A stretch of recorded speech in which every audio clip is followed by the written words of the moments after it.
अन्तर्दृष्टिको साथमा छिटो भनेकै वर्ल्ड लिंक।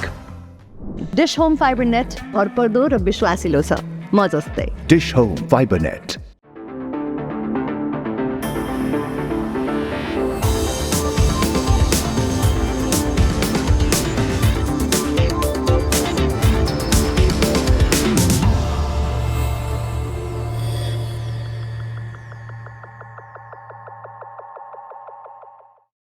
नमस्कार, यो समय हो कार्यक्रम अन्तर्दृष्टिको।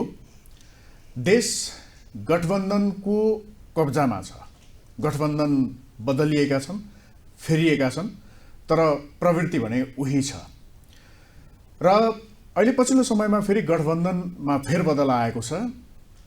प्रचण्ड सरकारले निरन्तरता पाउने भएको छ, तर त्यसमा सहभागी राजनीतिक दलहरू फरक फरक हुने भएका छन्। यसले के परिणाम ल्याउँछ र आगामी दिनमा देश कसरी अगाडि बढ्छ? देशको अवस्था बदलियोस् र देशको अवस्था बदलिने राजनीतिक दलहरू बदलियुन् र सही मार्गमा हिँडुन् भन्ने जुन आम जनआकांक्षा छ, अब त्यसको के हुन्छ? अहिले सर्वत्र चासोको विषय यही छ। हामी यही सेरोफेरोमा रहेर आज कुराकानी गर्छौँ र आज हामीसँग स्टुडियोमा हुनुहुन्छ नागरिक शक्ति नेपालका अध्यक्ष देवप्रकाश त्रिपाठी। उहाँ लामो समय पत्रकारितामा समेत सक्रिय हुनुहुन्थ्यो। नमस्कार। नमस्कार सरजी, स्वागत छ यहाँलाई। धन्यवाद। के भएको देश कतापट्टि जाँदैछ? राजनीतिक दलहरू के भएका हुन्? हामी कस्तो परिस्थितिमा छौँ अहिले? अहिलेको यो पछिल्लो घटनाक्रम छ नि, यसको सेरोफेरोमा रहेर तपाईँले आफ्ना कुराहरू भन्नुपर्दाखेरि के भन्नुहुन्छ यति बेला? धन्यवाद। यो हामी सबैको लागि एउटा जिज्ञासा, चासो र चिन्ताको विषय हो कि नेपालको राजनीतिक वृत्तमा कुनै पनि प्रकारले सुधारका, सकारात्मक सुधारका सम्भावना न्यून हुँदै गयो, क्षीण हुँदै गयो। एकै प्रकारको प्रवृत्ति सधैँ जीवित रहने परिस्थिति बन्यो। अहिले जुन प्रकारको गठबन्धन छ, यो गठबन्धन अहिले मात्रै बनेको होइन। यस प्रकारको गठबन्धन अस्वाभाविक प्रकारका गठबन्धन पनि बने। यो चाहिँ बरु तुलनात्मक रूपमा स्वाभाविक गठबन्धन, किनभने दुईटै कम्युनिस्ट पार्टीहरूको बिचको मिलाप भएको हुनाले यसलाई त्यस अर्थमा चाहिँ स्वाभाविक गठबन्धन भन्नुपर्छ। काङ्ग्रेस र माओवादी बिचको गठबन्धन चाहिँ अस्वाभाविक गठबन्धन थियो।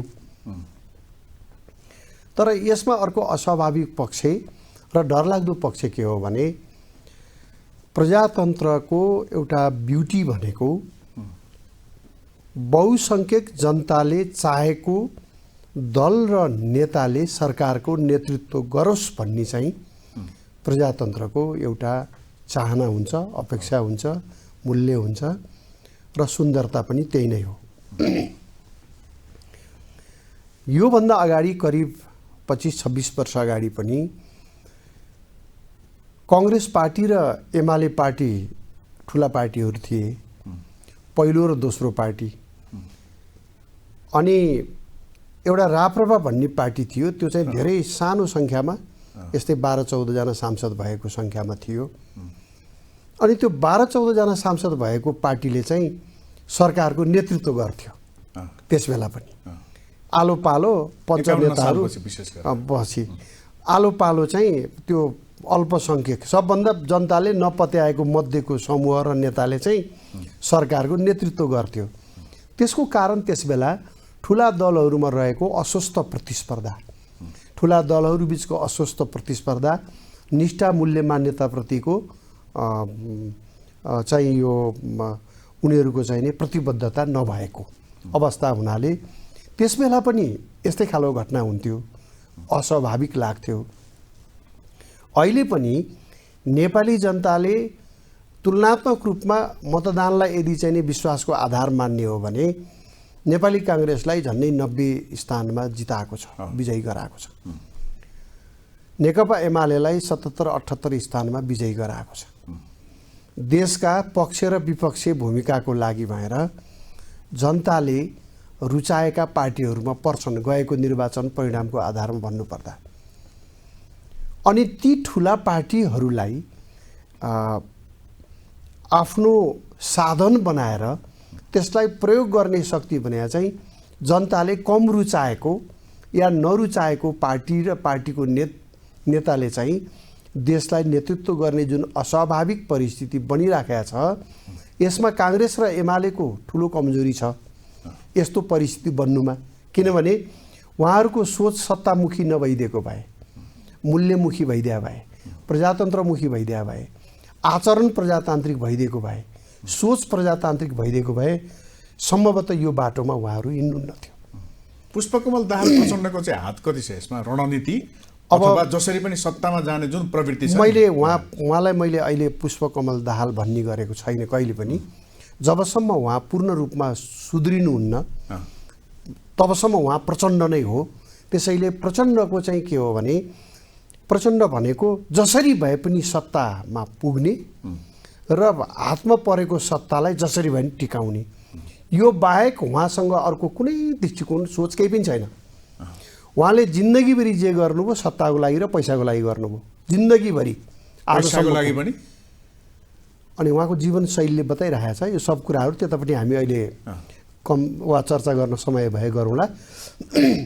राजनीतिक रूपमा प्रचण्डको प्राथमिकता भनेको देश पनि होइन, जनता पनि होइन, सिद्धान्त पनि होइन, विचार पनि होइन, लक्ष्य पनि होइन। एउटा मात्रै उहाँको चाहना हो कि जसरी भए पनि सत्ता पाउने र जसरी भए पनि सत्तामा टिकिराख्ने, यति मात्रै हो। त्यसैले त्यसको लागि उहाँले कतिपटक कुन प्रकारको रङ बदल्नुपर्छ, मानिसले के भन्छन् भन्ने कुराको लज्जा, कुनै प्रकारको लज्जा नभएको र यस्तै खेलहरूलाई, मनोरञ्जनात्मक खेलहरूलाई, यस्तै हास्यरस प्रदान या दुःख प्रदान खेलहरूलाई चाहिँ राजनीति ठान्ने, सत्तामा पसिरहन सक्नुलाई नै सफलता मान्ने, त्यस्तो खालको सोच भएको हुनाले उहाँले यसलाई रमाइलो मानिराख्नु भएको छ। देश त कहाँ छ, जनताको समस्या त कहाँ छ, तर उहाँले चाहिँ पद प्राप्तिलाई नै आफ्नो सफलता ठान्ने हुनाले निर्लज्ज ढङ्गले जति बेला जुन रङमा पनि देखा पर्न सक्ने त्यो एउटा पाटो छ। त्यसैले अब यो पाटो त एउटा कुरा भयो के, यो मानिस देशको लागि घातक छ भन्ने बुझिसकेपछि पनि उसैलाई बोक्न आलो पालो काङ्ग्रेस र एमाले तयार हुने परिस्थिति चाहिँ एउटा अर्को दुःखद पाटो हो। मैले यही जोड्न खोजिरहेको थिएँ। अर्को दुःखद पाटो हो कि काङ्ग्रेस र एमालेको नेतृत्व पनि यति सत्तामुखी भइदियो कि सत्ताभन्दा बाहिर चाहिँ बस्नु भनेको राजनीति नै होइन, राजनीति रूपमा असफल हुनु चाहिँ हो सत्ताभन्दा बाहिर बस्नु भनेको भन्ने उहाँहरूको बुझाइ भइदियो। त्यसको फाइदा चाहिँ यस्तै खालको तत्त्वहरूले उठाउने हो, उठाइराखेको छ। तर तपाईँको जुन जिज्ञासा छ यसको अहिलेको अवस्थाको कारणमा हामी जानुपर्छ। यसको कारण के हो? यसको कारणमा हामी जानुपर्छ। अहिले नै यो किन भयो, कसरी भयो, कसरी खिचडी पाक्यो, कसरी यो यसको अन्तर्यमा के कस्ता कुराहरू थिए भन्ने विषयमा चाहिँ अहिले हामीले बढी चासो राख्ने हो। मलाई लाग्छ आम मानिसको पनि चासो यही कुरामा होला। उहाँहरूलाई चाहिँ आम मानिस जसलाई सूचनाको पहुँच छैन उहाँहरूलाई चाहिँ यो रातारात अचानक हिजो बेलुकासम्म ठिक थियो, अहिले एकै रातमा के भयो, हिजो बेलुकासम्म हिँडिरह मान्छे बिहानै यस्तो चाहिँ नि गयो भने जस्तै तरिकाले बुझिया छन्। आम मानिसको बुझाइ त्यो स्वाभाविक हो, तर यो रातारात भएको खेल होइन। यसका पछाडि दुई तीनवटा पक्षहरू छन्। नेपाली राजनीतिमा बाह्य शक्ति निर्णायक रूपमा प्रभाव राख्ने हैसियतमा छ। पहिलो कुरा हामीले यसलाई मान्नु पर्यो, नमाने पनि सत्य त्यही हो कि नेपाली राजनीतिमा निर्णायक पक्ष न केपी ओली हुनुहुन्छ, न प्रचण्ड हुनुहुन्छ, न शेरबहादुरजी हुनुहुन्छ, न यी कुनै पनि दलका नेताहरू उहाँहरूको निर्णायक भूमिका हुने गर्दैन। निर्णायक भूमिका अदृश्य शक्तिको हुने गरेको छ। निर्णायक शक्ति आफ्नै चाहना पुरा गर्न पनि अनुमति लिएर पुरा गर्नुपर्ने, आफ्नै इच्छा योजना अनुसारका चाहिँ कार्यक्रम निर्णयहरू दिनु पर्यो भने पनि अनुमति लिएर मात्रै गर्न पाउने सुविधामा नेपालका राजनीतिक दलहरू छन्, दलका नेताहरू छन्। भन्नुको अर्थ पुष्पकमल दाहाल यहाँले भने जस्तै प्रचण्डले प्रचण्डले मलाई यो गठबन्धन फेर्न मन लाग्यो, फेरौँ भनेर सोध्नुपर्ने अदृश्य शक्ति छ। त्यसमा कुनै सन्देह नै छैन। यो गठबन्धन फेर्न या बनाउन या भत्काउन पनि नेताहरूको आफ्नो इच्छाले मात्रै हुँदैन। यो उहाँहरूको इच्छा भए तापनि त्यसको लागि फेरि एउटा चाहिँ नि अनुमति आवश्यक पर्छ, एउटा स्वीकृति आवश्यक पर्छ। त्यसैले अब हामी पृष्ठभूमिमा जाउँ। के भइरहेको थियो त भनेपछि नेपाली राजनीतिमा सबैभन्दा स्टेक होल्डर बलियो भएको शक्ति भनेको पश्चिमा शक्ति हो।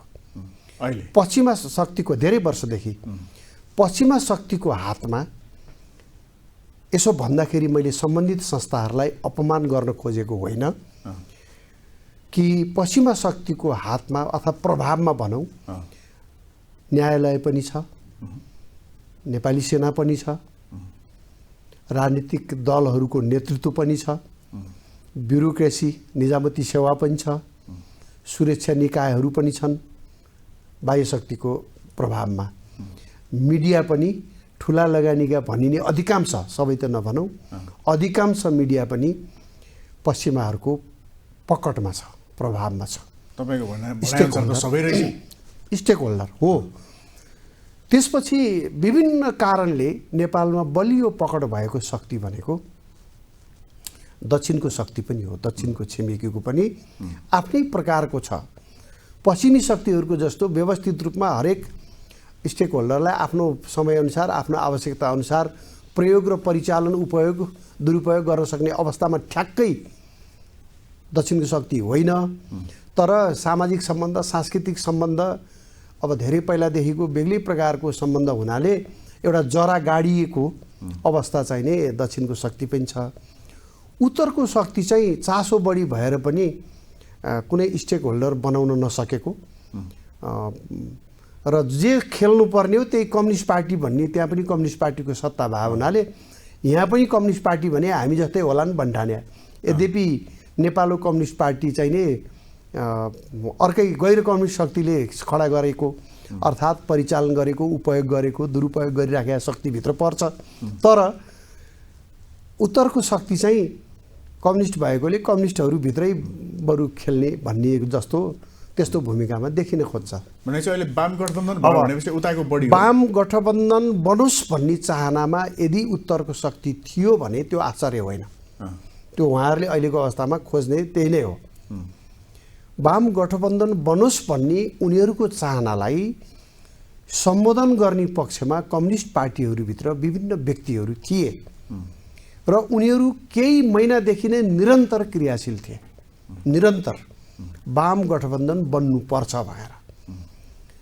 तर अन्तिम निर्णय हुने बेलामा चाहिँ यसमा पश्चिमा शक्तिहरू पनि क्रियाशील हुन थाले। किन पश्चिमा शक्ति किन जो अलग्गै फेरि यो कुनै उत्तरको शक्तिसँग पश्चिमको शक्ति सल्लाह गरेर बनेको योजना होइन। उत्तरको आफ्नो आफ्नै कुरा हो।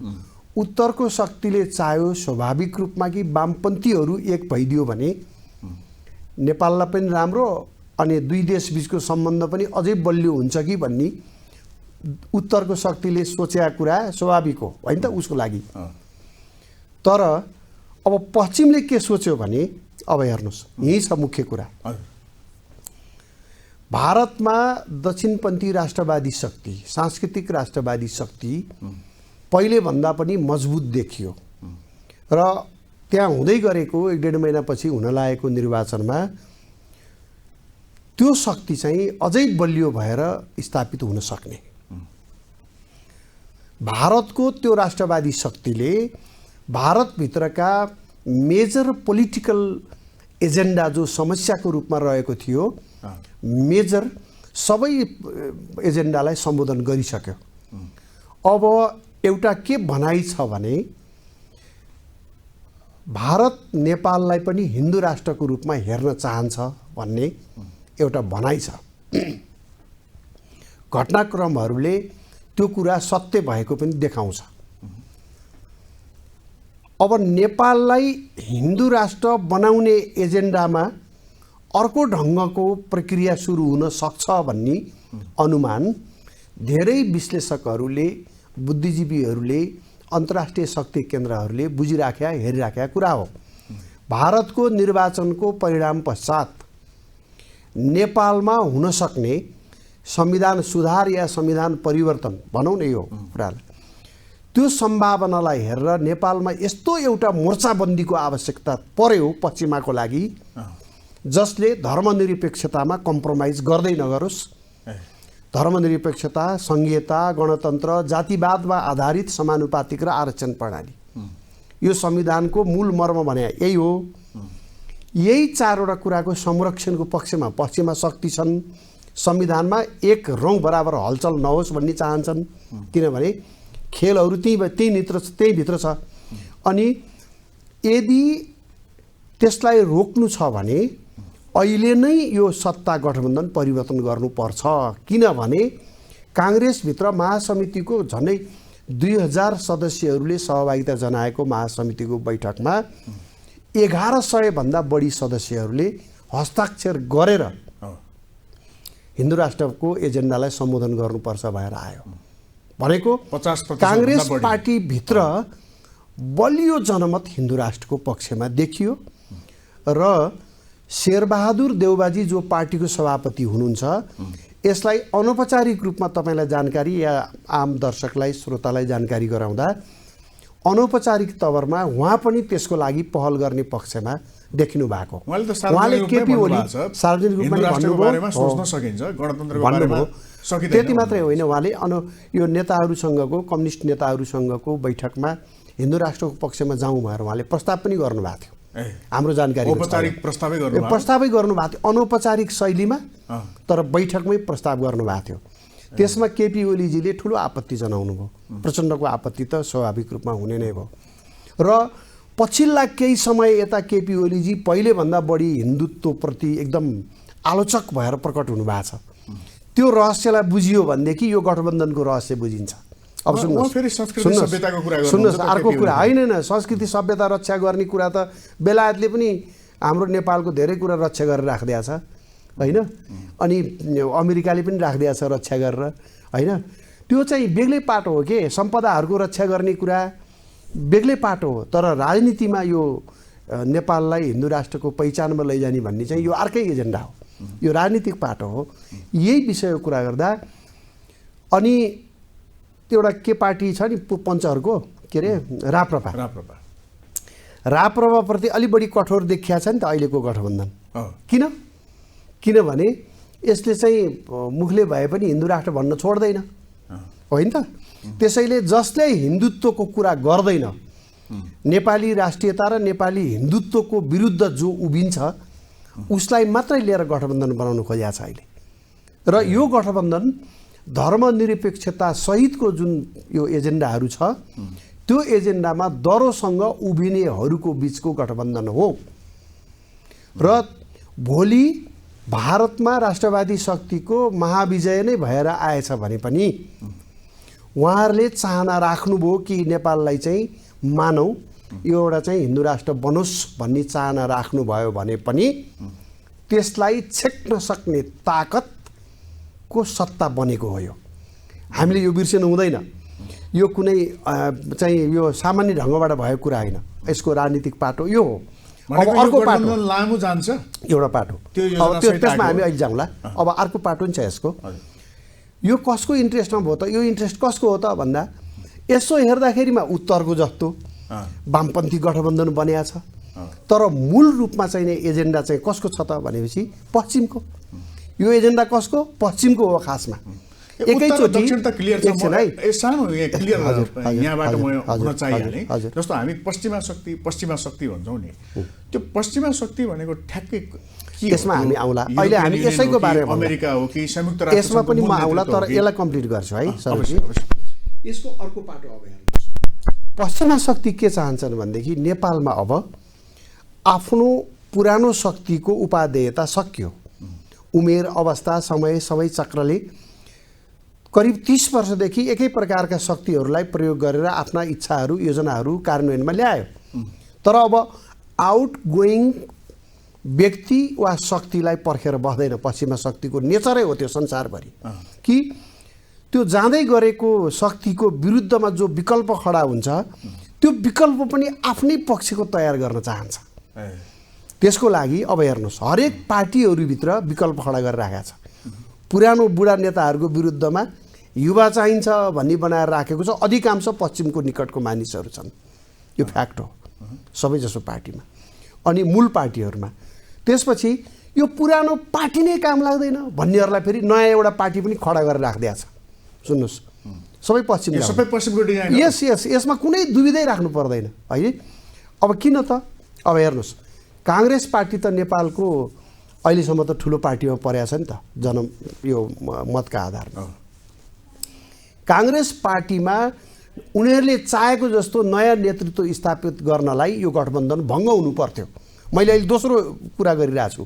पहिलो कुरा त अघि भनिहालेँ एजेन्डाको कुरा थियो, त्यस कारणले यो गठबन्धन आवश्यक थियो, मोर्चाबन्दी। दोस्रो कारण काङ्ग्रेसभित्र नयाँ मानिसहरूलाई स्थापित गर्नुपर्ने, पुरानो मानिसलाई विस्थापित गर्नुपर्ने एजेन्डा पनि पश्चिमकै हो। त्यसको लागि यो गठबन्धन भत्किएन भने के हुन्थ्यो? 2 वर्षपछि शेरबहादुर देउवा प्रधानमन्त्री हुन्थ्यो अनि 2 वर्षपछि नै काङ्ग्रेसको महाधिवेशन सुरु हुन्थ्यो अनि महाधिवेशनमा सत्तामा भएको शेरबहादुर देउवाजीले इन्फ्लुएन्स गर्नुहुन्थ्यो, उहाँको पार्टीभित्र प्रभाव बढ्थ्यो अनि त्यति बेला चाहिँ नि फेरि पनि महाधिवेशनमा आफू या आफूले चाहेको टोलीलाई नेतृत्वमा स्थापित गर्ने सफलता शेरबहादुरजीलाई मिल्थ्यो। त्यसपछि त फेरि पश्चिमाहरूले चाहेको मानिसहरू फेरि पनि नेतृत्वमा पछाडि बस्नुपर्ने अवस्था आउँथ्यो। त्यसैले अहिले यो गठबन्धन भत्काइयो भने हुने के भयो त भनेपछि अब हेर्नु होला काङ्ग्रेसमा कत्रो विग्रह हुँदैछ। अब यसपछि अब शेरबहादुर देउवाहरूको विरुद्ध ठुलो त्यहाँ चाहिँ नै आन्दोलन हुन्छ, ठुलो दबाब पैदा हुन्छ र अग्रिम के भन्छ महाधिवेशन, यो अग्रिम महाधिवेशन अग्र महाधिवेशन पहिले नै गर्ने के महाधिवेशन पहिले नै गर्ने एजेन्डा पनि उठ्छ। अब चाहिँ नि पार्टीको संसदीय दलको नेता फेर्ने कुरा नि उठ्छ, धेरै कुरा अब काङ्ग्रेसभित्र उठ्छ, जुन कुराको लागि यो गठबन्धन भत्काउनु परेको थियो। यो गठबन्धन भत्काउन काङ्ग्रेसभित्रबाट पनि ठुलो पहल भइराखेको थियो होइन। त्यो पहलमा सक्रिय मानिसहरूको अवतार अर्थात् तार हेर्नुभयो भने तार चाहिँ नि यो एटलान्टिक महासागरतिर गएर मात्रै टुङ्गिन्छ, त्यो तार उतातिर जोडिन्छ क्या। त्यसैले यो काङ्ग्रेस लगायतका पार्टीहरूभित्र नयाँ मानिस अर्थात् आफ्ना मानिसहरूलाई स्थापित गर्ने कुरासँग पनि यो गठबन्धनको कुरा जोडिएको छ। हेर्नुहोस् यस्तै गोवन थापाहरूमाथि गम्भीर आरोप लगाउनु भयो नि त। आरोपै होइन, यो सत्य हो, उहाँहरूलाई थाहा छँदैछ नि, उहाँहरूलाई थाहा छ हामी के गरिरहेको भन्ने कुरा उहाँहरूलाई थाहा छ। त्यसैले अरूले थाहा पाएको छैन कि भन्ठान्नु भए भए यो टेलिभिजन सुन्नेहरूले अरूलाई पनि थाहा रहेछ भन्ने उहाँहरूले थाहा पाउनुहुन्छ। तर कुरा के हो भने उहाँहरूले गरिराखेको गेम नाङ्गो सिसाभित्रको गेम हो, त्यो सब छर्लङ्ग देखिएको छ, हेर्नेहरूले देख्छन् होइन। त्यसैले यो आरोप होइन, यो सत्य हो। अहिले मैले जे भनेको छु काङ्ग्रेसभित्र उहाँहरू अब जे गर्नुहुन्छ नि त्यसले प्रमाणित गर्नेछ। एउटा अगाडि नै महाधिवेशनको माग हुनसक्छ, एउटा संसदीय दलको नेता फेर्ने कुरा उठ्छ, अर्को संसदीय दलको नेता फेर्ने कुरा उठाउँछन्। समग्रमा के गर्छन् भने काङ्ग्रेसको नेतृत्व अहिले भएको नेतृत्वलाई विस्थापित गरेर अब उनीहरू चाहिँ नि हाबी हुने, उनीहरू चाहिँ नेतृत्वमा स्थापित हुने कुरालाई प्रमुख एजेन्डा बनाएर अगाडि बढ्ने परिस्थिति बनाउँछन् र त्यसमाथि पनि यो गठबन्धन भत्किने कुरा त शेरबहादुरजी हो कमजोर। अहिले यो गठबन्धन परिवर्तन हुँदा सबैभन्दा ठुलो क्षति कसैलाई पुगेको छ देशभित्र भने त्यो शेरबहादुर देउवालाई पुगेको छ। देश बाहिर भन्ने हो भनेदेखि दक्षिणको मित्र राष्ट्रलाई पुगेको छ। यो दुईटा शक्तिलाई मात्रै सबभन्दा ठुलो क्षति पुगेको छ अहिले। तर शेरबहादुर देउवालाई पनि पश्चिमको प्रभाव के रूपमा बढ्यो? पुरानो कुरा हो त्यो, आउट गोइङ हो उहाँ। अस्ताउँदो सूर्यलाई छोडिदिन्छ पश्चिमले, पश्चिमको क्यारेक्टर हो त्यो। अघि तपाईँले जुन पश्चिमको शक्ति चाहिँ भनेर कसलाई बुझ्ने भन्नुभयो नि, हामीले यसरी बुझ्नुपर्छ। पश्चिमको शक्ति भनेको एउटै हो। तपाईँले युरोपियन भन्नुहोस्, युरोपियन युनियन भन्नुहोस्, स्क्यान्डिनेभियन मुलुक भन्नुहोस्, बेलायत भन्नुहोस् या अमेरिका भन्नुहोस्, उहाँहरूको एउटै हो एजेन्डा, एउटै उद्देश्य हुन्छ। रूप मात्रै फरक, कार्य विभाजन गरेको। तपाईँलाई म भनौँ, यदि कतै शान्ति स्थापनाको नाममा राजनीति गर्नुपर्ने भयो, शान्तिका नाममा, संवादका नाममा कुनै देशमा छिर्नु पर्यो भनेदेखि स्कान्डिनेभियन मुलुकहरू छिर्छन्। हेर्नुहोस् है, जान नर्वे, डेनमार्क, स्विडेन जस्ता मुलुकहरूलाई त्यो जिम्मा छ पश्चिम भन्नाले। अब जातका नाममा, धर्मका नाममा, क्षेत्रका नाममा चाहिँ बबन्डर मचाइदिनु पर्यो या त्यसमा द्वन्द्व चर्काउने या सहमति गराएर फाइदा लिन्छ भने सहमति गराएर पनि गर्नु पर्यो भने बेलायत र बेलायतको DFID जस्ता संस्था वा बेलायत र युरोपियन युनियन सक्रिय हुन्छ। जब आर्थिक, सैन्य र राजनीतिक एजेन्डामा काम गर्नुपर्ने हुन्छ त्यति बेला सोझै अमेरिका आफै अगाडि सर्छ। यो पश्चिमाहरूको कार्यविभाजन हो। हामीले यो कार्यविभाजन हो। यो पश्चिमा भनेपछि हामीले एउटै देश भएर बुझ्नु हुँदैन। संसारभरि वर्षौँदेखि, शताब्दीौँदेखि रुल गरिराखेका जसले छ नि, रुलर को छ पृथ्वीको भन्दा गोराहरू छन् होइन। यो गोरा भनेर यो रङको आधारमा बोल्न मिल्ने हो कि नमिल्ने हो, तर अहिले मैले त्यसो भएर पश्चिमा भन्ने शब्द प्रयोग गर्न चाहन्छु। प्रतीकात्मक रूपमा भन्ने हो भने गोराहरू एउटै हो, छुट्याएर बुझ्नु हुँदैन, कार्यविभाजन गरेको मात्रै हो। त्यसैले उहाँहरूले शताब्दीदेखि शासन गरेको छ। भाषा उहाँहरूको बोलिदिनु पर्ने, धर्म उहाँहरूको मानिदिनु पर्ने, पोसाक उहाँहरूको लगाइदिनु पर्ने अन्तर्राष्ट्रिय आधुनिक भनेर, अनि चाडपर्व संस्कृति उहाँहरूको मानिदिनु पर्ने, अनि मौद्रिक नीति उहाँहरूले बनाएको मानिदिनु पर्ने, प्रजातन्त्रको परिभाषा उहाँहरूको स्वीकार गरिदिनु पर्ने, अनि के अरे आर्थिक नीतिहरू चाहिँ उहाँहरूले तर्जुमा गरे बमोजिम हुनुपर्ने। यो जति पनि नीतिगत रूपमा चाहिने उहाँहरूलाई फलो, अनि शिक्षा नीति हेर्नुहोस् उहाँहरूकै फलो गर्नुपर्ने। भनेको मतलब कुनै बेला गोराहरूले सिधा गएर फिजिकल्ली गएर उपस्थित भएर शासन गर्थे। दोस्रो विश्वयुद्धपछि पोलिसी बनाउने अनि आफ्ना एजेन्टहरू सरकारमा या चाहिँ महत्त्वपूर्ण पोलिसी मेकिङ लेभलमा एजेन्टहरूलाई, आफ्नो एजेन्टहरू त्यही देशका एजेन्टहरू फिट गर्ने, आफ्नो पोलिसी अनुसार काम गराउने। यो भनेको नि उपनिवेशै हो। संसार अर्को ढङ्गको गोराहरूद्वारा शासनमा छ के। त्यसैले नेपालमा पश्चिमाहरूको रुचि बढ्नुको कारण भने चाहिँ एउटै कारण के हो भने चीन र भारत जस्ता पुराना सभ्यता भएको, 5000 वर्ष पुरानो सभ्यता भएको, भूगोलमा पनि ठुलो अनि जनसङ्ख्या पनि सबभन्दा ठुला, उदाउँदो आर्थिक शक्ति, बस यो दुईटा मुलुक जुन दिन महाशक्तिको रूपमा उदय हुन्छ त्यसपछि पृथ्वीबाट गोरा राजको अन्त्य हुन्छ। त्यो गोरा राजको अन्त्य नहोस् भन्नका लागि उनीहरू पहिल्यैदेखि सचेत छन्, अहिले पनि सचेत छन् र नेपाललाई रणनीतिक उपयोग गर्न चाहन्छन्। यो भूमिलाई हामीभित्रको रुचि भनेको नेपालीहरूले दुःख पाए भनेर रुचि राखेको होइन, नेपालीहरू कल्याण गरिदिनु पर्यो भनेर विदेशीले कसैले पनि रुचि राख्ने होइन, आफ्नो इन्ट्रेस्ट अनुसार हो। त्यसैले नेपाललाई, नेपाली भूमिलाई रणनीतिक उपयोग गर्नको लागि नेपालभित्रका मानिसहरू, हामी जस्तै नेपाली अनुहार भएको मानिसलाई सत्ताका ठाउँ ठाउँमा राखेर अनि काम गराउने उनीहरूको चलन हो, त्यो परम्परा हो। त्यसैको निरन्तरता अहिले पनि भएको छ। यसपटक चाहिँ रोचक कुरा के हो भनेपछि बिचरा उत्तरले वामपन्थी गठबन्धन बनाउन चाह्यो, उसको त सैद्धान्तिक र स्वाभाविक कुरा थियो, उसले चाहनु ठिकै थियो, त्यो उसको लागि। अनि बिचमा चाहिँ नि गोल हान्ने बेलामा पश्चिममा छिरेर यसरी गोल हान्दियो कि सम्पूर्ण योजना र इच्छाहरू चाहिँ पश्चिमको कार्यान्वयन हुँदैछ। उत्तरभन्दा पश्चिम जहिले पनि सक्रिय, चलाक त जहिले पनि हो। दक्षिण नेपालको सन्दर्भमा दक्षिण पनि धेरै पछाडि छ पश्चिमाहरूभन्दा। दक्षिणको तरिका चाहिँ एक्सपोज छ क्या, यो तरिकाहरू सबै देख्ने, थाहा पाउने, पारदर्शी नै छ। त्यसैले सानो सानो कुरामा अल्झिराख्नुहुन्छ। यस्तो लङ टर्म पोलिसी बनाएर कुनै काम गरेको जस्तो त्यति देखिँदैन, हामीले थाहा नपानी हुनसक्छ तर देखिँदैन। पश्चिमाहरू बडा सूक्ष्म ढङ्गले, शालीन ढङ्गले जो मान्छे प्रयोग भइरहेछ, प्रयोग हुनेलाई पनि म प्रयोग भइरहेको छु विदेशीबाट भन्ने थाहै नपाउने गरी पनि प्रयोग गरिदिन्छन्। थाहा नहुन सक्छ। जो मान्छे प्रयोग भइरहेछ नि, प्रचण्ड ओलीलाई थाहा नहुन सक्छ, उनीहरूलाई पनि हामी कसरी प्रयोग भइरहेछौँ भन्ने थाहा नहुन सक्छ। त्यस्तो राम्रोसँग प्रयोग गर्न सक्ने कायदा, त्यस्तो क्षमता चाहिँ पश्चिमा शक्तिमा मात्रै छ। त्यसैले उनीहरूको आफ्नो योजना छ, कार्यक्रम छ, गन्तव्य छ। त्यसको लागि कति बेला के गेम खेल्नुपर्छ त्यो गेम खेलिन्छ, खेलेको हो। त यो अवस्था भनेको पश्चिमाहरूको साथ चाहिँ यसलाई लामो समय रहँदैन। कहिलेसम्म रहन्छ भने यदि कम्युनिस्ट पार्टीहरूभित्र उत्तरको शक्ति हाबी हुँदै गएको अनुभूति भयो भने उनीहरू फेरि यो शक्तिलाई समाप्त गर्नको लागि पनि जेसुकै गर्न तयार हुन्छन्। त्यो पाटो फेरि सिँगै बाँकी नै छ के। जस्तो हिजोका दिनमा पनि फेरबदल भएका थिए नि गठबन्धनहरू। हजुर, यो सबै यसैको श्रृङ्खला हो उसो भए? त्यस्तै श्रृङ्खला हो यो। अन्तर्राष्ट्रिय खेलको, अन्तर्राष्ट्रिय योजनाको, अन्तर्राष्ट्रिय इच्छाको एउटा चाहिँ नि परिणामहरू मात्रै हुने सबै।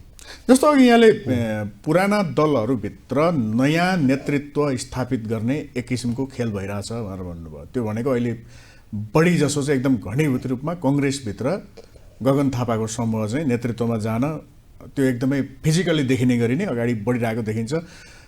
यो महासमितिको बैठकमै देउवा भर्सेस गगन भनेर देखिया, त्यो स्पष्ट रूपमा देखिएकै थियो। त्यो चाहे विचार राख्ने सन्दर्भमा होस्, चाहे चाहिँ प्रस्ताव राख्ने सन्दर्भमा होस्। अब नयाँ पार्टीहरू पनि यहाँ जन्माइएको छ भनेर भन्नुभयो। त्यो भनेको रासोपा प्रति नै यहाँको सङ्केत हुनसक्छ। मैले कसैको नाम ल्याएको छैन, नलिए पनि त्यो त अब घाम जत्तिकै छर्लङ्गै भने त्यो होइन। नयाँ शक्ति भनेको त अहिले नयाँ पार्टी भनेपछि त रासोपा नै छ। यी सबै पश्चिमाबाट चले आउनु उसो भए। जस्तो अब वामपन्थी दलहरू त उतैबाट चले, त्यसमा चाहिँ पुरानो नेतृत्व पनि त्यतै ढड्केको छ भन्ने आशा त यहाँले व्यक्त गर्नुभयो। सबै अहिले पश्चिमाबाट चले आउँदा उसो भए यसरी कठोर भाषामा पश्चिमाबाट चलेका हुन् भनेर ठ्याक्कै भनिहाल्न मिल्दैन। मेरो त प्रश्न हो ठ्याक्कै त्यसरी प्रकट गर्नु शोभनीय नहोला। तर हामीले बुझ्नुपर्ने कुरा के हो भने पश्चिमाको इच्छा र योजनाभन्दा फरक ढङ्गले नेपालको राजनीति गएको छैन। त्यसैले अब हामीले कुन कुन पात्रहरू कसरी प्रयोग, उपयोग, दुरुपयोग, परिचालन हुँदैछन् भनेर हामीले आफैले मनमनमा बुझौँ। तर अघि मैले दुईटा अवस्था बताएँ। एउटा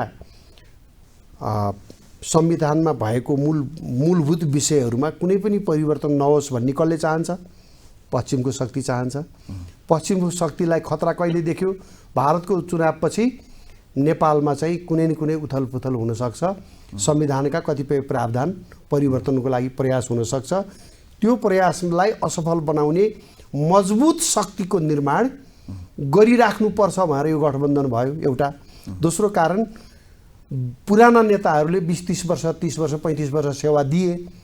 अब यिनीहरू जाँदाखेरिमा वैकल्पिक शक्तिको रूपमा प्रतिकूल शक्तिको उदय नहोस्, कुनै राष्ट्रवादी देशभक्त शक्तिको उदय नहोस्, आफ्नै काबुमा रहने, काबुमा रहेर काम गर्ने शक्तिको विकास होस् भन्ने चाहन्छ। स्वाभाविक रूपमा संसारभरि चाहेको कुरा। त्यसैले यो चाहिँ पार्टीहरूभित्र र पार्टीको विकल्पमा आफ्नो अनुकूलको शक्ति निर्माणको कसरतमा लागिराखेका छन्। कसैलाई धेरै बोल्ने बनाएर, कसैलाई बोल्दै नबोल्ने काम गर्ने बनाएर लगाइरहेका छन् होइन। अल्टिमेटली गर्ने खोजिया भने के हो भने नेपालमा कुनै राष्ट्रवादी देशभक्त शक्ति चाहिँ राजनीतिक रूपमा शक्तिको रूपमा उदय नहोस्। यो कसले चाहन्छ भने जसले नेपाली भूमिलाई उपयोग गर्न चाहन्छ आफ्नो पक्षमा, आफ्नो हितमा, त्यो शक्ति निरन्तर क्रियाशील छ, अहिले पनि छ। उहाँहरूले आफूलाई हामी वामपन्थीहरू एक भयौँ भनेर भने तापनि केही वामपन्थी सामपन्थीको कुरा होइन। यो सबै उहाँहरूको महत्त्वाकांक्षा छ। नेपाली भनौँ न, अब नागरिकता त नेपाली छ नि त सबैको। नेपाली नेताहरूको महत्त्वाकांक्षासँग विदेशीले आफ्नो इच्छा र योजना लगेर फिट गर्ने हो क्या, जोड्ने हो। उहाँहरूले चाहिँ हाम्रो इच्छा पुरा गऱ्यौँ, हामीले उपयोग गऱ्यौँ, फलानुलाई प्रयोग गऱ्यौँ, फलानु देशलाई पनि प्रयोग गऱ्यौँ भन्ने भ्रममा उहाँहरू रहनुहुन्छ। वास्तवमा कसले कसलाई प्रयोग गरे, उपयोग गरे भन्ने कुरो चाहिँ परिणामले बताउँछ। परिणामले नेपालको अहितको पक्षलाई साथ दिएको छ। यदि यहाँले भने जस्तै पश्चिमा शक्ति त्यति चलाक हुँदो हो त, त्यति बलियो हुँदो हो त, त्यति रणनीतिक हुँदो हो त, उसले भारतमै जुन सनातन सभ्यता संस्कृतिको पक्ष पोषण गर्ने शक्ति विगत लामो समयदेखि जरा गाडेर बसेको छ। अघि यहाँले गरेको व्याख्या अनुसार फेरि पनि त्यो अझ बलियो भएर उदाउँदैछ भन्नुभयो नि, त्यही रोक्थ्यो होला नि के? तपाईँले किन रोक्न सकेन? त्यहाँ चाहिँ के प्रयास हुँदै भएन होला त? तपाईँले त्यहाँ भारतको राजनीतिलाई राम्रोसँग हेर्नुभयो भने त्यहाँ पनि त्यो राष्ट्रवादी शक्तिलाई रोक्ने अनेकौँ प्रयास भयो। तपाईँलाई थाहा छ नरेन्द्र मोदीजी आज प्रधानमन्त्री हुनुहुन्छ, उहाँलाई त मुख्यमन्त्री हुँदाखेरि एउटा देशले भिसा पनि दिएन। पटक पटक अप्लाई गर्दा पनि भिसा समेत नदिएर अपमान गरेको होइन र? अनि त्यसपछि ओपन सोसाइटी भन्ने कसको संस्था हो? जर्ज सोरसको संस्था होइन, जसले नेपालमा यो संविधान बनाउन ठुलो लगानी गर्ने संस्था मध्येको एउटा हो। जर्ज सोरसको ओपन सोसाइटी, त्यसमा गिरिजाप्रसादका पिएहरू पनि त्यसमा त्यो कमिटीमा बसेर काम गरे। अनि त्यो शक्तिले त्यहाँ किसानका नाममा, त्यहाँ चाहिँ भ्रष्टाचारका नाममा चाहिँ अनि आन्दोलन गराएर चाहिँ नरेन्द्र मोदीहरूको विकल्पमा नयाँ शक्ति क्रिएट गर्न खोज्या होइन र? अनि उनीहरूलाई डिस्करेज गर्न खोज्या होइन र? त्यो त भारतको सत्ता अलिकता इमान्दार पर्यो, आफ्नो देशप्रति देशभक्त पर्यो, अनि राष्ट्रवादी पर्यो र आफ्नो मौलिक सभ्यता र संस्कृति इतिहासको संरक्षण गर्ने पक्षमा दृढतापूर्वक उभिएको शक्ति पर्यो, पश्चिमाको चाललाई बुझ्ने शक्ति पर्यो। त्यसले गर्दाखेरिमा हरेक चालहरूलाई पन्छाउँदै परास्त गर्दै गर्दै अगाडि बढेर आज भारतको चाहिँ राष्ट्रवादी शक्तिको उदय भएको हो, स्थापना भएको। हामीले बुझ्न बिर्सनु हुँदैन कि एउटा ठुला चुनौतीहरू अहिले पनि सामना गर्दैछ भारतले पनि, भारतको राष्ट्रवादी देशभक्त शक्तिले पनि। भने नेपालको देशभक्त राष्ट्रवादी शक्तिले पनि त्यही चुनौतीहरूको सामना गरे। अहिले चाहिँ यहाँ नेतृत्व, बलियो नेतृत्व पनि, देशभक्त राष्ट्रवादी नेतृत्व पनि नेपाली जनताले पाउन सकिसकेका छैन। अनि तितर-बितर भएर बसेको शक्ति छ यो खालको, यो सोच राख्ने, त्यसको फाइदा उठाइराखेका छन्। फेरि अब बिकाउ मानिसहरूको पनि कमी भएन यो देशमा होइन। एजेन्डा मात्रै के अरे राष्ट्रवादको बनाउने, तर चाहिँ ठाउँ दियो भनेदेखि सत्ताको लागि जहाँ पनि दौडिहाल्ने खालको प्रवृत्ति देशभक्त राष्ट्रवादी दाबी गर्नेहरूमा पनि देखियो। हामी कहाँ चाहिँ राजनीतिक एजेन्डा बिकाउ गर्न राखिएका सामान जस्ता मात्रै भए। अहिलेसम्मको परिणामले, कार्यपरिणामले, व्यवहारले मूलतः, सबैलाई आरोप नलगाऊ, मूलतः त्यस्तै खालको परिस्थिति देखियो। यसले गर्दाखेरि बाह्य शक्ति चाहिँ नै बढी हावी भएको, बढी प्रभावकारी भएको, बढी निर्णायक रहेको चाहिँ देखिन्छ। अहिलेको गठबन्धन परिवर्तन हुनुमा क्षणिक मजा जो जसले लिए पनि अब एउटा ठुलो समस्या सिर्जना हुन्छ। जस्तो भारतको चुनावपछि यदि अहिले अनुमान गरिए जस्तै पश्चिमाहरू सचेत भएर वाम गठबन्धनको नाममा यो खालको मोर्चाबन्दी गराए पनि यदि त्यसलाई हामीले विश्वास गरेर जाने हो भने ठुलो द्वन्द्वको अवस्था अब पैदा हुन्छ। नेपालको स्थिति भारतको निर्वाचनभन्दा पछाडि नेपालमा असामान्य स्थिति सिर्जना हुन सक्ने, जसलाई नेपालले धान्न सक्छ भन्ने मलाई चाहिँ लाग्दैन। धेरै ठुलो समस्याबाट आगामी दिनहरू गुज्रनुपर्छ। त्यसैले केही कम्युनिस्ट नेताहरूले जुन मजा ल्याछन्, यो धेरै क्षणिक मजाको रूपमा पुष्टि हुनेछ। हाम्रो भूगोलले यस नेपालले आगामी वर्ष यही राजनीतिक मोर्चाबन्दी कायम रहँदासम्म नेपालले धेरै ठुल्ठुला चुनौतीहरूको सामना गर्नुपर्ने अवस्था आउँछ। अब यो मोर्चाबन्दी चाहिँ कायम हुन्छ कि हुँदैन? है, यही त यो मोर्चाबन्दी कायम राख्ने प्रयास हुन्छ। द्वन्द्वको कारण त्यही आउँछ, संविधानका खास अन्तर्वस्तुको कुरामा आउँछ। त्यसलाई जसरी भए पनि रक्षा गर्न यो मोर्चाबन्दी भएको छ। अब यसलाई चाहिँ नै भत्काउने प्रयास हुँदाखेरि उत्पन्न हुने जुन असामान्य अवस्था हो, त्यसको सामना नेपालले गर्नुपर्छ। अब भारतको निर्वाचन परिणामले, भारतको निर्वाचन परिणाम भन्दा पछाडि मात्रै नेपालको स्थितिमा फरक केही होला जस्तो लाग्छ मलाई। जस्तो अब एजेन्डा मिल्दाखेरि, जस्तो यहाँले भारतको त्यो राष्ट्रवादी शक्ति, त्यो सनातन सभ्यता संस्कृतिलाई पक्ष पोषण गर्ने शक्तिको सन्दर्भको कुरा गर्नुभयो र यहाँको त्यो शक्ति बीचको कनेक्सनको कुरा गर्नुभयो। अब जस्तो भारतको त्यो शक्ति र यहाँको त्यो शक्ति बीच कनेक्सन हुनु जायज हो भने गणतन्त्र, धर्मनिरपेक्षता अथवा यी चाहने यहाँका शक्ति र पश्चिमा शक्ति बीचको त्यो कनेक्सनलाई चाहिँ, त्यसलाई चाहिँ नाजायज भन्न मिल्छ? मैले यसलाई पनि जायज कहाँ भनेको छु र? यो त मैले जायज र नाजायजको छुट्टै पाटो हो। भारतको मैले त यस्तो हुन सक्ने देखिन्छ भनेको होइन। भारतसँग चाहिँ अब भारत चाहिँ ठ्याक्कै छिमेकी भयो, छिमेकी फेर्न पनि सकिँदैन। छिमेकी चीन पनि छिमेकी हो, चीनलाई पनि हामी फेर अर्को छिमेकी राख्न सक्दैनौँ। छिमेकीहरूसँगको सन्तुलित र मित्रवत सम्बन्धमा हाम्रो अस्तित्व जोगिएको छ, हाम्रो समृद्धि पनि जोगिएको छ, हाम्रो खुसी नै त्यसमा जोगिएको छ है। पहिले पृथ्वीनारायण शाहले दुवै छिमेकीहरूलाई एक प्रकारको सन्तुलनमा राख्दा नेपाल जन्मियो, यो आकारको नेपाल जन्मियो। भीमसेन थापाले त्यही सन्तुलन गुमाउँदा हामीले धेरै कुरा गुमायौँ होइन, धेरै ठुलो भूभाग पनि गुमायौँ। अनि यो सन्तुलन राख्न नसक्दाखेरि नेपालले पटक पटक अस्वाभाविक परिणामहरू भोग्ने गरेको छ। अहिले पनि के हो भने यो सन्तुलन गुमेको अवस्था छ।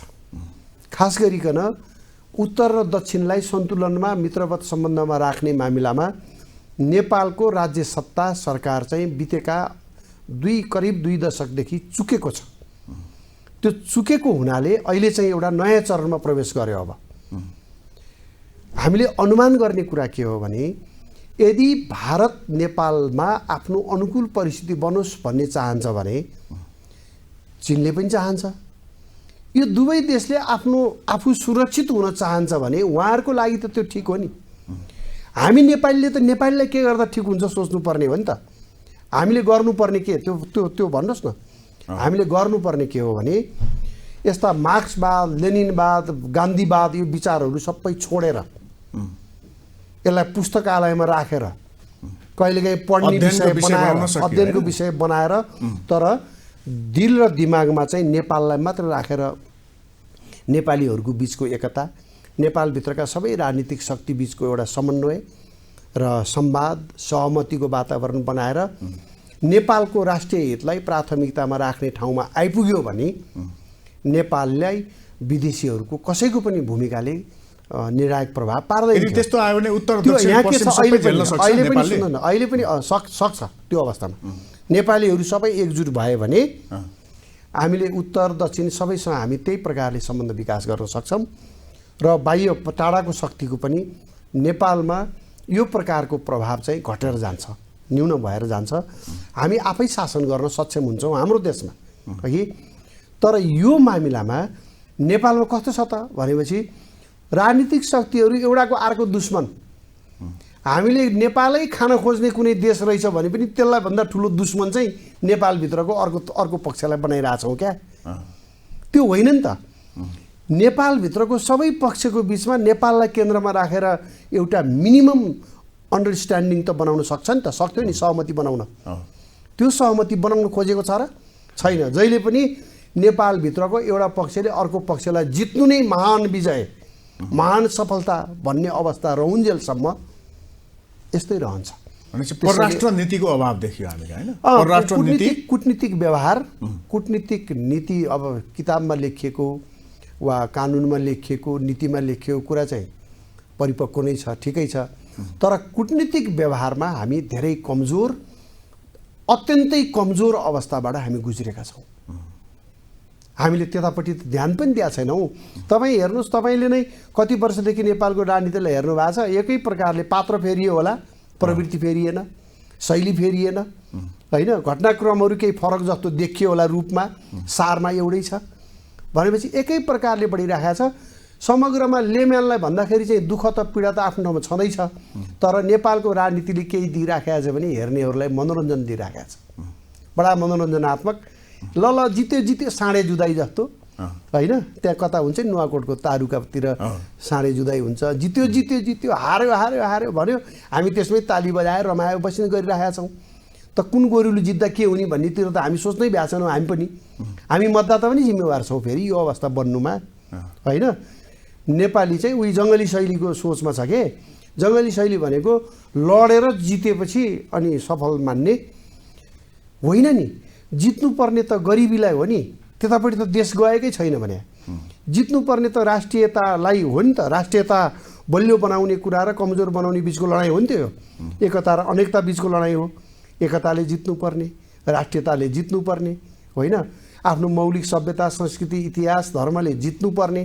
लडाइँ के भयो भने लडाइँ चाहिँ यहीँभित्र एउटाले अर्कोलाई जित्नुलाई राजनीतिक सफलता मान्ने जुन जङ्गली रोग नेपाली राजनीतिमा घुस्या छ नि, त्यसबाट देशलाई मुक्त नगराइकन हामीले देशलाई बनाउने कुरा त त्यो धेरै टाढा कुरा, त्योभन्दा अगाडि त हामी सोच्नै सक्दैनौँ।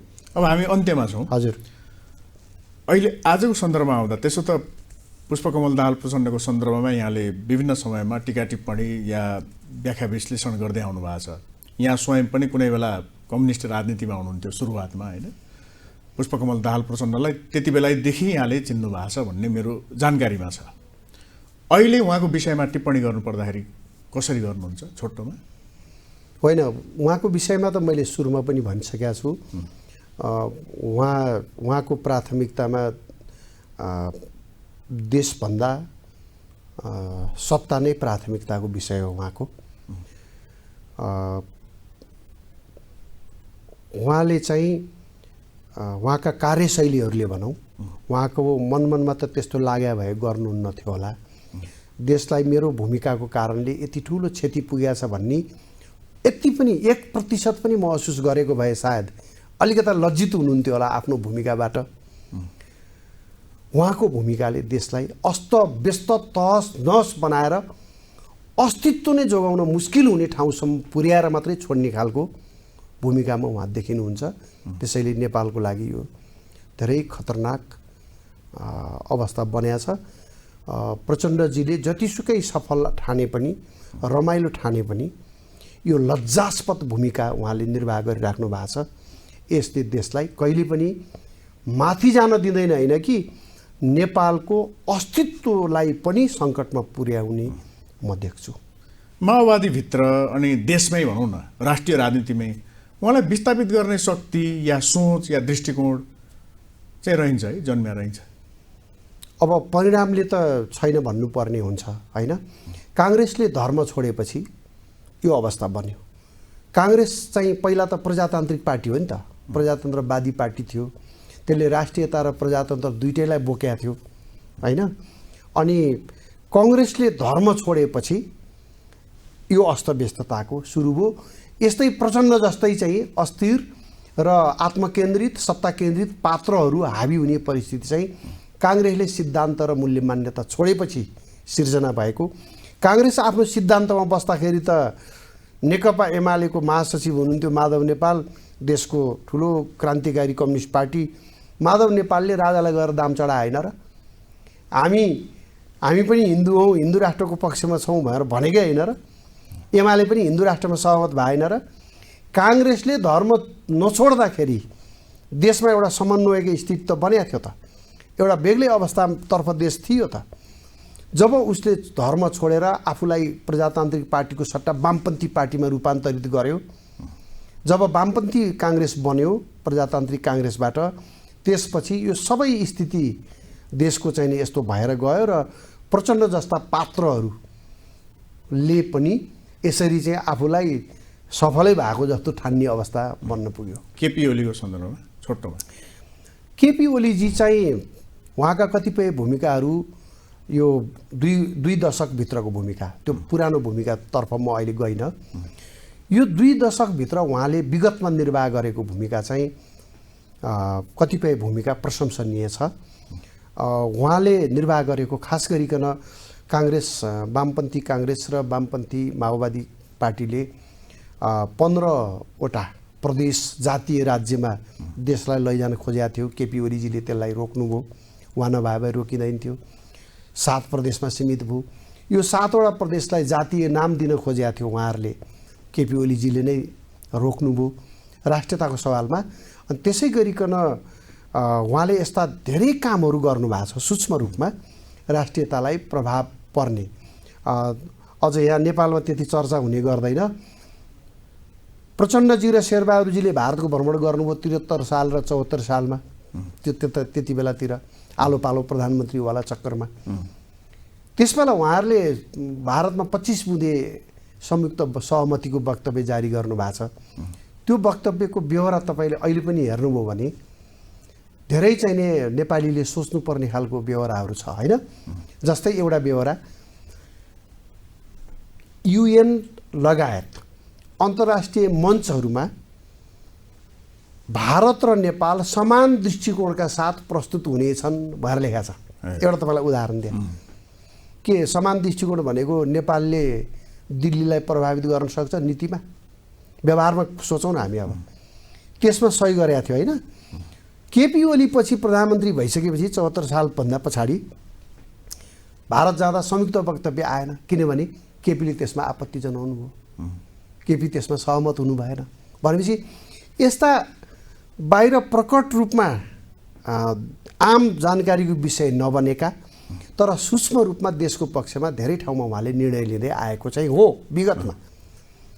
यसपटक उहाँ चुक्नु भएको छ के कुरामा भने यसपटक सायद उहाँ कुण्ठा र बदलाको भावनाबाट बढी प्रेरित हुनुभयो कि, किनभने बितेका केही समय यता हिन्दू राष्ट्रवादीहरूलाई अरू सबैभन्दा बढी आलोचक भएर प्रस्तुत हुनुभएको छ। एउटा राजनेताको हैसियतमा पुग्न खोजेका मान्छेले देशको एउटा ठुलो कित्तालाई यसरी चिड्याउँदैनन्, चिड्याउने काम उहाँले गर्नुभएको छ। यसको पछाडि क्षणिक राजनीतिक स्वार्थ त पुरा होला तर लङ टर्ममा उहाँको व्यक्तित्वलाई पनि राम्रो गर्दैन, देशको राजनीतिलाई त मैले भनिसकिहालेँ, देशलाई त असर गर्ने कुरा, तर उहाँको पार्टीलाई पनि यसले राम्रो गर्दैन।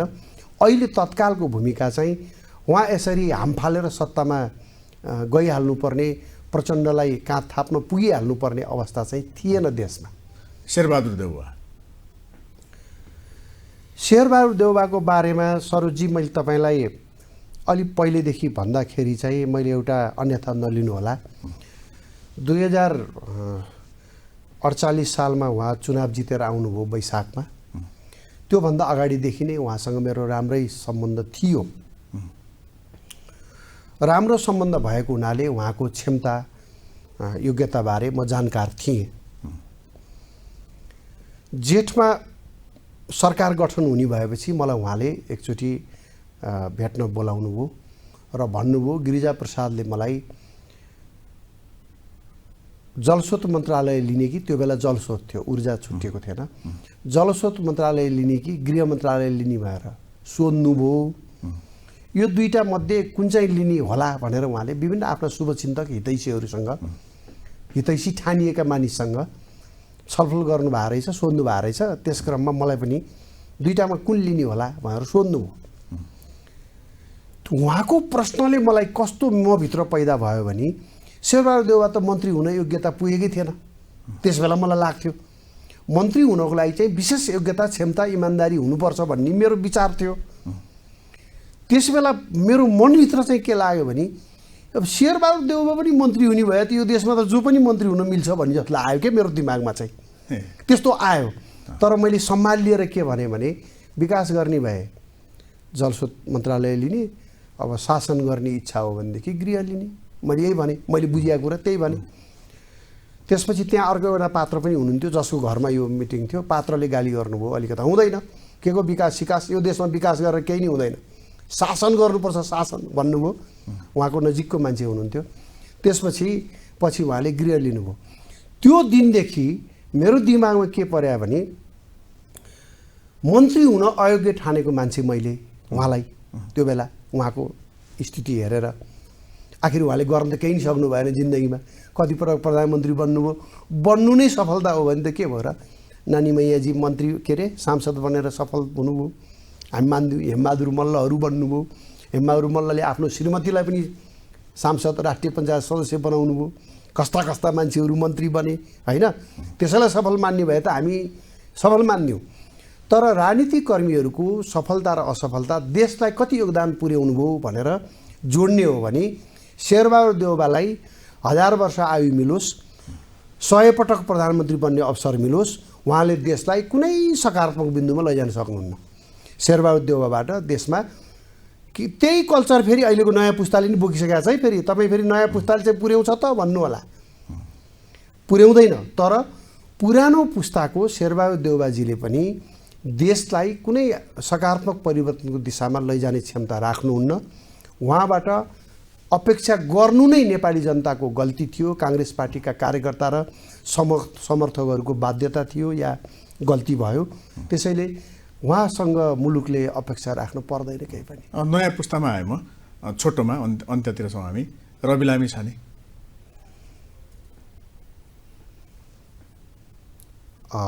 नाटकीय ढङ्गले भूमिका निर्वाह गरिराखेको एउटा पात्र जसलाई आफ्नो गन्तव्य पनि थाहा छैन रणनीति पनि थाहा छैन, अर्कालाई गाली गरेर आफूलाई अग्लो देखाउन खोज्ने एउटा प्रवृत्तिको प्रतिनिधि पात्रको रूपमा हामीले बुझ्नुपर्छ र भूमिकाहरूले के देखायो भनेदेखि आफ्नो उद्देश्य पूर्ति गर्न जस्तोसुकै साधन पनि अवलम्बन गर्न तयार हुने प्रचण्ड चरित्र त्यहाँ पनि देखिन्छ र विभिन्न मामिलामा विभिन्न कन्ट्रोभर्सीमा आएको कुराहरू हेर्दा हामीले त्यसो भन्नुपर्छ कि जस्तै तपाईँलाई भन्छु कस्तो प्रवृत्ति भएर भन्नुपर्दा हामी नेपालीहरू कैयन हाम्रा दाजुभाइ दिदीबहिनीहरू विदेशमा रोजगारीको लागि जानुभएको छ। त्यो उहाँहरूको बाध्यता हो अधिकांशको। रोजगारीको लागि गए पनि आफ्नो दिलमा दिमागमा नेपाल राख्नु भएको छ अनि एक दिन फर्केर मेरो बाबुआमा र मातृभूमिको सेवा गर्छु भनेर बस्नु भएको छ। उहाँहरू धेरैजसोले नागरिकता त्याग्नु भएको छैन नेपालको, तर जो मानिस पेटको लागि नागरिकता छोड्ने तहसम्म पुग्छ त्यो मानिस देशप्रति सधैँ इमान्दार भएर काम गर्छ भनेर हामीले कहिले पनि सोच्नु हुँदैन। 30-35 वर्ष पुरानाहरूले ठगे, अब नयाँ प्रवृत्ति नयाँ अवतारमा देखा परेका छन्, तर कुरा चाहिँ त्यही हो। फेरि पनि अर्को 35 वर्ष नयाँ पुस्ताले ठगिनुपर्ने बाटो बनाउने पात्रहरू मध्येको एउटा जस्तो लाग्छ मलाई। हस्, यहाँलाई धेरै धन्यवाद। हस्, समय र संवादको लागि। हस्, मलाई मौका दिनुभयो, धन्यवाद।